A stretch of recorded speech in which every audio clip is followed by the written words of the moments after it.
தூத்துக்குடியில் பிளாஸ்டிக் கழிவு கிடங்கில் தீ விபத்து ஏற்பட்டுள்ளது. இதனால் மாநகரம் முழுவதும் கரும்புகை சூழ்ந்துள்ளது. இது பற்றிய கூடுதல் விவரங்களை நமது செய்தியாளர் ஜெயக்குமாரிடம் கேட்கலாம். ஜெயக்குமார், விவரம். தூத்துக்குடி ஜெயலலினி தெருவைச் சேர்ந்தவர் ஜெயராஜ். இவருக்கு செல்சினி காலனி பகுதியில பழைய இரும்பு கடை ஒன்று நடத்திட்டு வர்றாரு.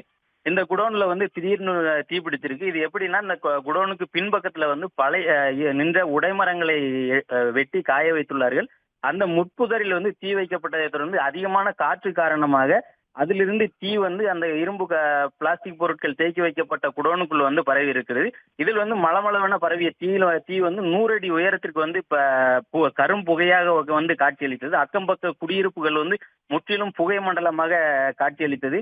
இதனால மக்கள் அடைவதற்கு முன்பாக தூத்துக்குடி மாநகர பகுதியில் உள்ள 3 தீயணைப்பு வாகனங்கள் மூலம் தீயை கட்டுக்குள் கொண்டு வர தீயணைப்பு துறையினரும் தீவிரமாக ஈடுபட்டு கட்டுக்குள் கொண்டு வந்தனர். பின்னர் கூட்டமாக இருந்த அந்த எரிந்த கழிவுகளை ஜேசிபி இயந்திரம் மூலம் கிளறி அதுவே முற்றிலுமாக அணைக்கப்பட்டு தீ கட்டுக்குள் கொண்டு வரப்பட்டுள்ளது. ஜெயராஜின் பழைய இரும்பு கடையில் இருந்த பொருட்கள் சுமார் 5 லட்சம் ரூபாய் மதிப்பிலான பொருட்கள் முற்றிலும் எரிந்து சேதமடைந்துள்ளது.